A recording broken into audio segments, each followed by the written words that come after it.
Selamat siang, Mbak. Siang Ibu. Oh iya, selamat datang ya. Mohon maaf kita jadinya duduknya kayak gini, nggak apa-apa ya? Gak apa-apa Ibu. Oke, nggak apa-apa. Berarti kira-kira ini namanya siapa dulu? Oh, saya Dina Anaranti Putri. Ibu bisa panggil saya Dina. Oke, Ibu juga mau perkenalan dulu ya biar enak gitu loh.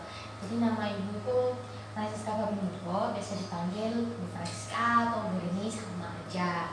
Nah, Mbak Dina, boleh? Ya. Mbak Dina, ini kabarnya gimana nih? Alhamdulillah baik sih Bu, sehat juga gitu. Oke, gimana kabarnya gara-gara sekarang kan kita pandemi nih. Mbak Dina kuliah? Iya Bu, saya kuliah di perguruan tinggi swasta di sini Surabaya. Semester 5 Bu. Kalau masa pandemi ini sih mungkin agak sedikit stres ya Bu, dengan tugas, terus yang biasanya bisa beraktivitas di luar sekarang nggak bisa. Tapi gimana lagi ya, namanya juga udah kondisinya seperti itu gitu, jadinya ya sudah. Ya istilahnya itu kita nggak bisa menuntut lebih ya, namanya ini kan bukan sesuatu yang kita berkat tuh harapkan gitu kan ya. Iya Bu. Nah, ngomong nih, Mbak Dina ini keperluannya datang menemui Ibu nih siang-siang begini, ada apa? Sebenarnya sih Bu, saya mau melakukan konseling Bu, walaupun ini yang pertama kalinya saya melakukan konseling. Tetapi di sini saya udah tahu dari beberapa orang bicara tentang konseling, kalau konseling itu bisa menyelesaikan masalah gitu Bu. Oke, sebenarnya nggak salah ya dari apa yang dipahami oleh Mbak Dina bahwa betul konseling itu tujuannya itu dapat menyelesaikan masalah. Tapi di sini biar lebih istilahnya itu lebih enak, biar lebih paham Mbak Dinanya, biar Ibu jelaskan ya konseling itu sebenarnya seperti apa. Nah, konseling itu adalah usaha bantuan atau pelayanan yang diberikan oleh seorang tenaga profesional seperti konselor seperti Ibu ini kepada konseling seperti Dina ini tadi, dengan tujuan itu apa yang diceritakan Dina kepada Ibu, apa yang dibagikan Dina kepada Ibu dalam artian Dina itu merasa terganggu, merasa ini harus diselesaikan itu dapat menemukan solusinya. Tapi di sini Mbak Dina sendiri ibaratnya itu yang menemukan solusinya itu seperti apa yang bisa Mbak Dina lakukan. Di sini konselornya itu hanya berperan sebagai fasilitas atau fasilitator atau pengarah. Mbak Dina itu dapat menemukan sendiri solusinya apa ya, atau inspirasi dalam menyelesaikan masalahnya itu seperti apa.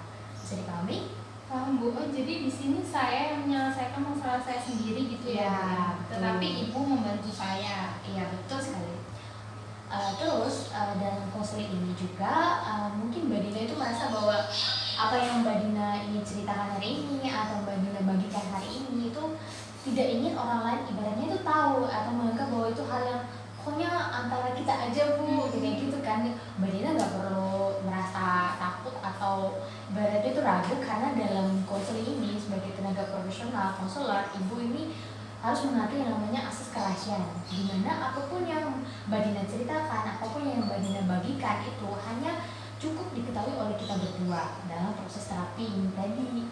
Nah, kalaupun ingin diketahui oleh orang lain, itu pun adalah pihak yang memang kita butuhkan dalam membantu proses dari penyelesaian masalah atau penemuan solusi dari masalahnya Mbak Dina, dan itu pun atas izin dari Mbak Dina sendiri. Bisa dipahami? Paham Ibu. Oke, selain itu juga ada yang asas lain yang namanya kesukarelaan.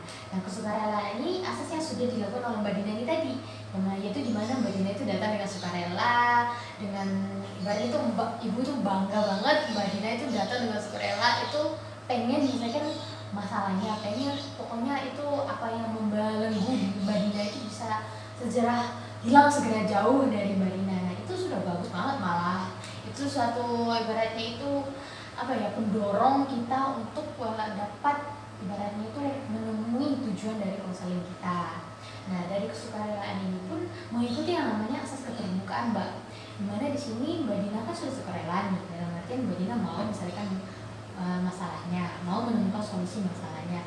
Nah, di sini Mbak Dina misalkan dalam proses konseling ini tadi ada informasi atau hal-hal yang ingin disampaikan atau hal-hal yang ibaratnya kita butuhkan itu segera lebih baik Mbak Dina itu keluarkan saja, tidak perlu takut, tidak perlu malu kepada Ibu, karena jika ada yang ditutupi itu akan menghambat proses dari konseling kita, hingga akhirnya tujuan atau kemauan yang Mbak Dina mau itu bisa terhambat atau bahkan itu tidak Oh begitu ya Bu ya. Ya. Sampai sini ada yang mau ditanya lagi? Enggak Bu, sudah paham. Oke, bagus banget.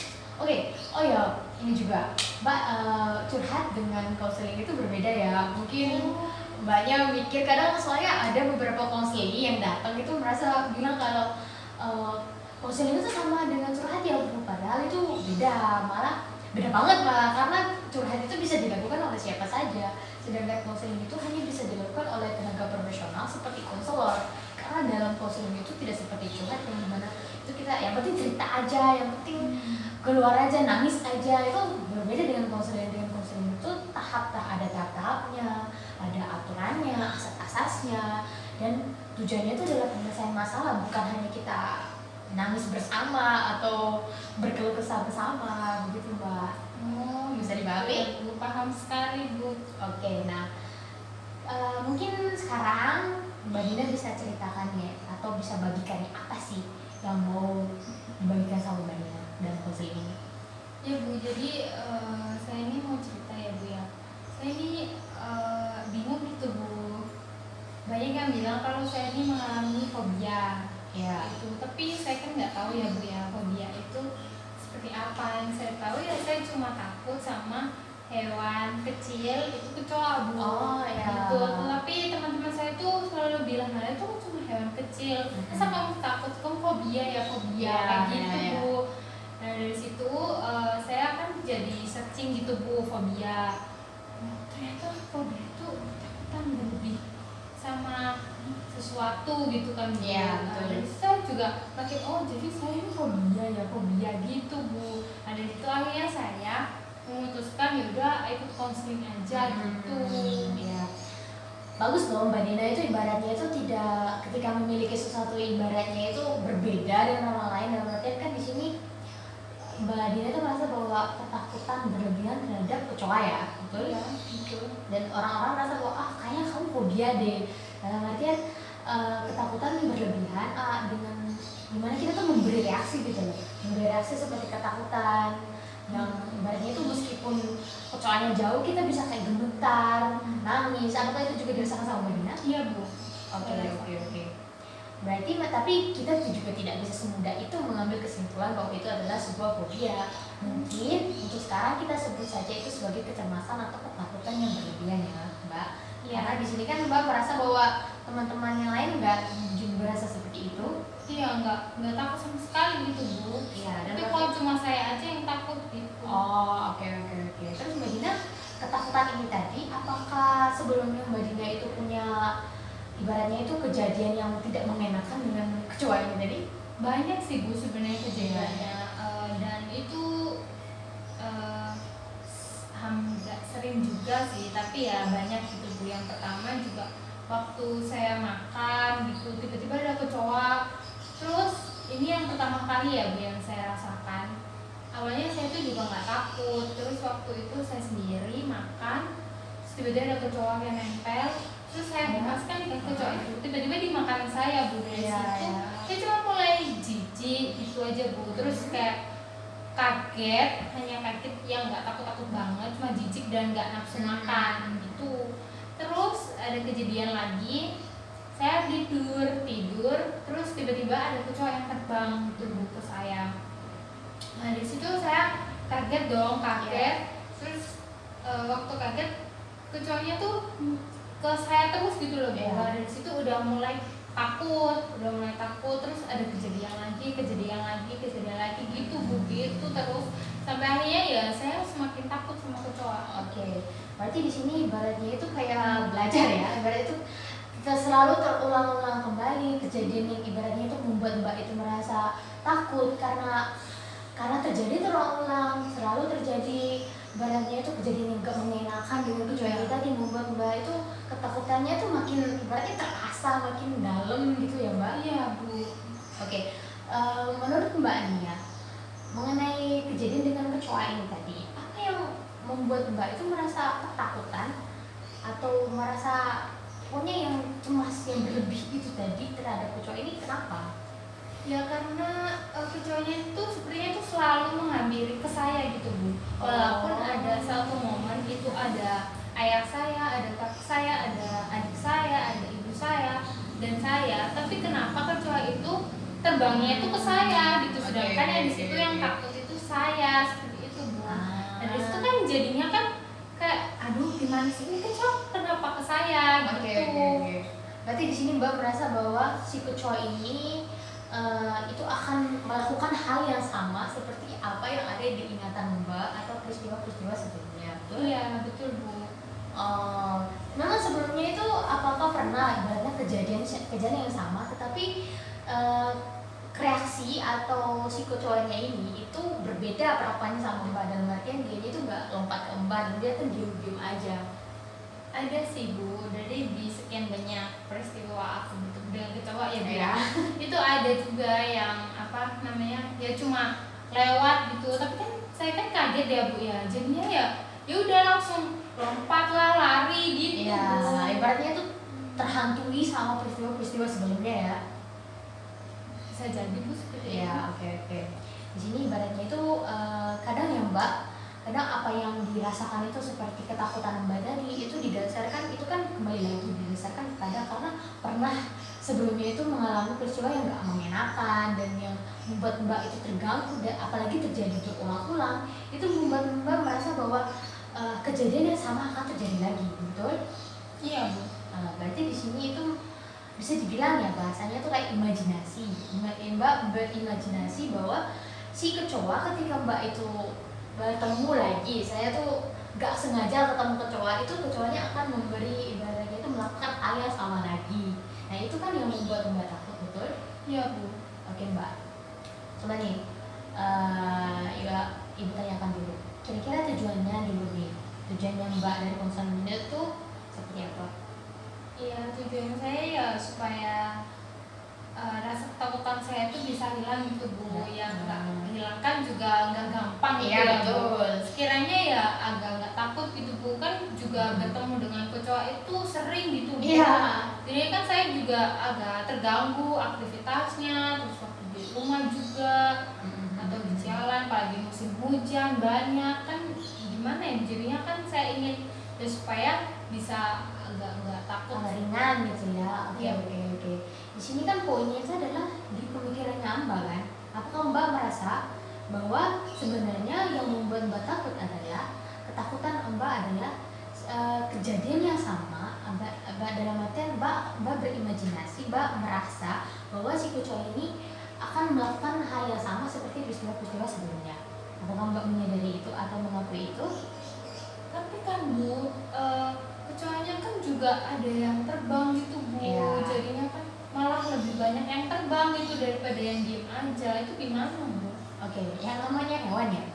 Kita itu kan ibaratnya itu banyak kan nggak bisa bilang kayak, kamu kecoa nggak boleh lompat ke aku ya, kamu harus diem aja, kan kita nggak bisa ya. Dalam artian kan banyak itu ingin supaya si kecoa ini tuh mau seperti yang Mbak mau, tetapi kenyataannya si kecoa ini kan hewan ya, yang mau diajak bicara yang nggak mungkin, nggak mungkin banget kan malahan. Nah, Iya sih Bu. terus situasinya nih, dalam artian Mbak kan nggak bisa menghindari situasi di mana Mbak itu dapat bertemu kecoa lagi, betul? Iya betul. Bahkan nggak bisa menghindari itu, tapi kenyataannya memang akan terjadi seperti itu. Berarti poinnya di sini problemnya itu ada sama siapa? Saya. Oke. Berarti Mbak di sini, apakah Mbak di sini mengakui bahwa problemnya itu bukan di kecoa, bukan di situasi, tapi ada pada Mbak sendiri? Iya Bu. Pada apanya Mbak? Pada pemikiran saya Bu. Oke. Bisa dibilang kali ini tuh bisa dibilang sebagai pemikiran yang ibaratnya itu irasional Mbak. Pemikiran irasional itu kayak berarti itu nggak logis. Dan kenapa saya bilang nggak logis? Karena itu kan belum tentu terjadi. Belum tentu kejadian yang sama terjadi kan. Ibaratnya itu bahkan misalkan makan hari ini mungkin sarapannya jam 7 pagi kan, belum tentu kan besok bahkan sarapan jam 7 lagi kan, bisa aja dari kesibukan-kesibukan lain.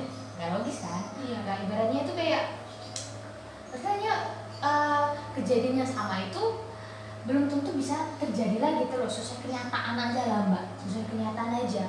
Kita itu ibaratnya itu ketemu kecoa ya, misalkan Mbak ini ketemu kecoa, secara kenyataannya kan memang Mbak sudah pernah mencoba kan, dia tadi pernah mencoba, tetapi kadang responnya tuh ada yang sama, kadang kejadian sama terulang, kadang kejadian yang sama sama enggak kan? Iya. Yang penting kan kita belum tahu apakah benar-benar akan terjadi. Nah di sini apakah Mbak ini punya keinginan ibaratnya itu untuk menghadapi ketakutannya lagi dalam artian pikiran irasional itu tadi kan, pemikiran adanya kan di pemikiran Mbak kan. Nah bisa saya tanyakan gini nih, apakah ada bukti nih pemikiran irasional Mbak bahwa si kecoa ini bakal melompat ke Mbak, terus Mbak jawab kan buktinya itu adalah karena pernah terjadi seperti itu kan. Iya. Tetapi pernah juga kejadian Mbak bahwa si kecoanya itu diem-diem aja. Iya. Berarti itu enggak, itu kan ibaratnya itu enggak tetap kan, pembuktiannya itu enggak bisa dijadikan ibaratnya itu sebagai apa ya, ibaratnya itu jadi sebagai tonggak Mbak untuk berpikir bahwa kecoa ini atau peristiwa ini akan selalu terjadi seperti itu, betul? Iya betul sih Bu. Ya memang nggak semuanya tuh terbang juga gitu ya Bu. Ya, betul kan? Nah, terus kalau misalkan Mbak mempertahankan keyakinan nasional ini tadi, apakah Mbak tahan? Enggak sih Bu, malah pusing sendiri gitu. Nah, apakah ini tuh ibaratnya itu apakah misalkan keyakinan Mbak ini terus dipertahankan, terus dilakukan, apakah menurut Mbak itu nggak mengurangi ibaratnya itu nggak menghambat Mbak atau bagaimana? Menghambat sih Bu. Oke, berarti di sini finalnya apakah Mbak mengakui bahwa itu kesalahan siapa atau bukan kesalahan sih, karena ya namanya Mbak itu ibaratnya itu ya kita kan nggak bisa tahu ya memprediksi ibaratnya karena sebuah ketakutan itu ya, jadi ya bukan salahnya Mbak, bukan salahnya si kecoa, apalagi bukan salahnya dia, namanya hewannya ya, dia di mana-mana ibaratnya kayak gitu. Di sini adalah mungkin yang harus diubah adalah Saya Bu, pemikiran saya juga kan juga nggak mungkin kan Bu, kecoa juga namanya hewan juga hidup juga, dia pasti bertemu dengan saya gitu kan Bu ya. Ya sih Bu. Dari sini saya juga baru nyadar gitu Bu. Kok iya Mbak, karena mengingat cerita Mbak tadi itu kan Mbaknya kan awalnya kan nggak takut amat, tapi bertambah Iya. bertambah. Berarti bukan takut dong, lebih ke kayak mungkin ya Mbak, mungkin bukan takut, tapi tepatnya kayak kesel, marah karena itu tuh karena ketuanya itu selalu melakukan hal yang sama Mbak. Bisa jadi seperti itu. oh iya juga sih Bu, ya terkadang ya mungkin awalnya itu kesel gitu Iya. kan Bu ya. Iya. Tapi karena sering terjadi itu malah membuat Mbak jadi apa, kekesalannya. Iya, berubah jadi takut, Takut. merasa takut sendiri gitu. Iya, karena Mbaknya kan sudah ibaratnya istilahnya itu menanam kepada diri Mbak sendiri bahwa akan terjadi lagi, itu yang membuat Mbaknya itu ketakutan gitu loh Mbak. Berarti saya nggak boleh takut lagi ya Bu ya. Iya, karena kalau Mbak ingin istilah itu berusaha untuk ibaratnya itu bisa menghilangkan Iya. ketakutannya, itu adalah itu terserah Mbak sendiri, itu adalah keputusan Mbak itu loh Mbak. Nah berarti perasaan barunya di sini apa nih yang dirasakan? Ya sekarang kan saya juga udah ngerti ya Bu ya, ternyata ini juga datang dari pemikiran saya. Juga juga nggak perlulah takut gitu kan Bu. Bisa dilawan gitu juga, kan saya juga ngerasa lega gitu Bu. Iya. Kan kalau di orang-orang kalau saya cerita atau saya apa gitu, orang-orang salah itu cuma hewan kecil Bu, setakut nggak setakut ya, namanya juga orang takut gitu Bu. Iya. Tapi di sini Ibu juga menyadarkan saya gitu, ternyata itu bukan rasa takut, tapi ya cuma saya kesel aja gitu Iya. sama kecoanya. Ternyata juga kecoanya juga mengagetkan saya gitu. Iya, Akhirnya kan betul. gitu, saya sendiri yang salah juga Nah. buat pikiran takut kayak gitu. Betul. Nah, kira-kira selain perasaannya ini, Iya. tentunya kan itu bentuknya perilaku apa nih yang akan dilakukan sama Mbak Dina, dan apa yang akan Mbak Dina lakukan step selanjutnya itu apa yang akan dilakukan? Ya akan berusaha buat nggak lari gitu, nggak kabur dari situasi itu Bu. Kalau kita bilang kecoa, terus juga nggak nganggep lagi kalau kecoa itu bakal terbang, kan terus kecoa terbang. Kalau emang kecoanya terbang ya baru kita lari gitu, atau enggak gitu dipukul atau diapain gitu, dilawan lah istilahnya gitu. Iya, gunakan perasaan kesalnya Mbak, gunakan perasaan marahnya Mbak itu untuk melawan ketakutan itu tadi Mbak. Iya di sini kan untuk menggapai tujuannya Mbak itu ya ada sesuatu yang emang harus ditempa dulu, dihancurkan dulu, yang dimana pemikiran itu tadi. Nah, Mungkin pemikiran saya itu irasional nah ya. ya Mbak, betul. Dalam artian bisa pikirannya itu belum tentu betul-betul terjadi.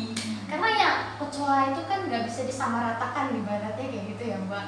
Kadang kan kasihan juga kecoanya pada ada kan diem-diem aja tiba-tiba mbaknya itu marah-marah sama dia atau kesel kan sama kecoanya, kasihan Mbak. Iya ya Bu. Dia kan mikir, masalah saya apa nih sama Mbak gitu kan. Oke, selain itu juga mungkin gini Mbak, apapun yang Mbak rasakan itu entah marah, kesel, itu suatu hal yang wajar gitu Mbak. Mbak itu wajar kalau Mbak aja merasakan itu, tapi yang harus diingat adalah jangan terus mempertahankan itu karena yang susah adalah Mbaknya sendiri, betul? Iya betul Bu. Oke, Mbak ini Ibu rangkum ya. Nanti Iya. di sini setelah Mbak menceritakan ketakutannya ini tadi, bagaimana Mbak ketakutan kepada berlebihan kepada kecoa, kecemasan itu tadi, itu didasarkan pada kejadian yang tidak mengenakan ketika bertemu kecoa, di mana kecoanya itu lompat-lompat ke arah Mbak, yang terjadi berulang-ulang, yang membuat ibaratnya itu ternyata perasaan kesal, marah itu membuatnya itu menjadi berubah menjadi rasa takut. Nah itu membuat Mbak itu berpikir bahwa berimajinasi atau merasa bahwa kejadian yang sama akan terulang, padahal itu kan belum tentu terjadi. Oke, tapi di sini setelah melakukan counseling, setelah di dispute sama ibu, Mbak merasakan bahwa ternyata pemikiran yang Mbak ternyata pemikirannya irasional dan salah. Di sini memang pemikirannya harus diubah. Kemudian setelah memperoleh pemikiran yang baru ini, Mbak akhirnya memperoleh perasaan baru, di mana Mbak merasa bahwa oh ternyata saya itu cuma kesel, cuma marah aja, di mana marah dan kesel itu bisa berubah menjadi perasaan yang lebih baik, lebih berani lah ibaratnya. Terus perilakunya di mana Mbak itu selanjutnya itu nantinya itu enggak, ibaratnya itu kalau terjadi kejadian yang sama Mbak tidak akan lari lagi, tidak sampai bereaksi yang emosional sekali. Nah, ya mungkin seperti itu ya Mbak. Iya Bu. Oke, dalam artian saya harap juga konseling kita ini dapat bermanfaat untuk Mbak. Amin. Supaya saya harap juga akan ada kabar baik dari Mbak, misalkan 1 minggu dari sekarang Mbak mungkin bisa nanti datang lagi 1 minggu dari sekarang untuk berarti itu ceritalah sama ibu, kan ibu kan juga pengen tahu gitu lah, apa sih salahnya si ketua ini sampai Mbaknya itu menyalahkan dia terus gitu kan, atau Ya, perkembangannya seperti apa. Aku Mbak bersedia? Bersedia Bu. Terima kasih banyak ya Bu. Ya, Saya juga sama-sama. sudah terbuka pikirannya. Itu ternyata saya juga salah. Terima kasih banyak Bu. Sama-sama. Sampai jumpa 1 minggu lagi ya. Ya Bu.